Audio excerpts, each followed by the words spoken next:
Hey, good to see you. I'm here in our potato patch. I want to show you something.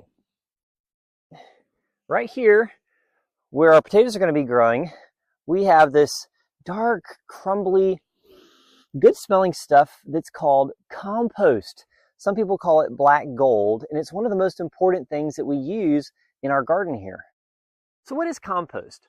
Well, compost is partially decomposed things that used to be alive, like grass and leaves, but that are full of microorganisms that produce the food that feed the plants in our garden.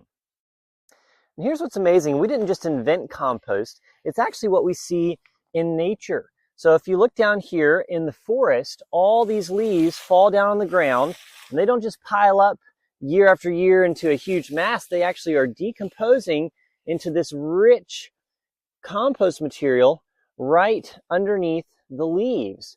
This is broken down by billions of tiny creatures that turn it into compost that actually feeds these plants. So when we make compost, like in this pile here, we're just copying what we see being done in nature, just on a larger scale that we can apply to our garden. So how do we make it? Well, my son Enid's going to explain to you what materials we use. Enid, can you come and help share with us a little bit about what goes into compost? It's pretty simple. You need 4 things to make compost: greens, browns, and water and air to help keep things alive and working in your compost pile.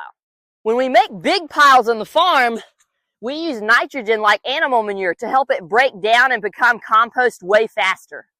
But it isn't necessary on a small scale. Greens are materials that were green when they were cut, like grass clippings and vegetable scraps. These have sugars in them that help feed the bacteria in the compost. Bacteria are tiny creatures that start breaking down everything. Woo! Browns are materials that were already brown when you collected them, like fallen leaves and straw, or even shredded cardboard.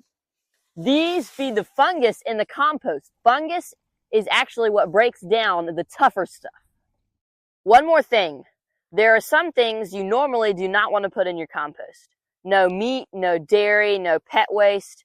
Those attract the wrong kind of critters and can make your compost smell terrible. Stick with plant materials when you're getting started and you'll be fine. So when we're ready to make our compost, we bring all of our different materials and put them together in layers.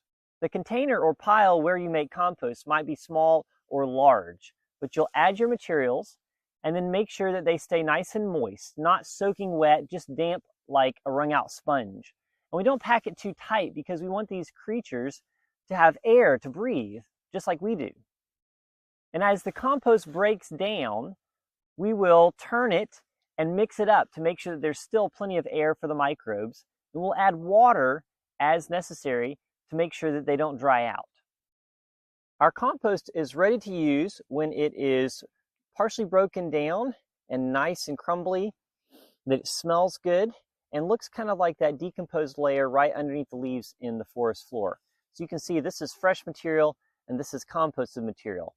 The fresh material, though, is what we want to use after we apply the compost on top of the soil in our garden.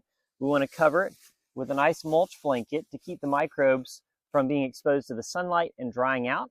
And then we can plant right through here and grow amazing crops using this natural fertilizer factory that compost provides in our garden.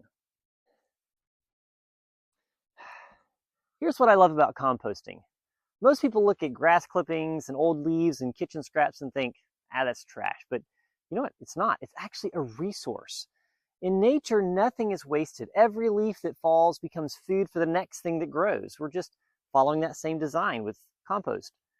So start looking at waste a little differently. You might be throwing away the best thing your garden ever had, and you can turn it instead into black gold that can grow amazing vegetables for your family.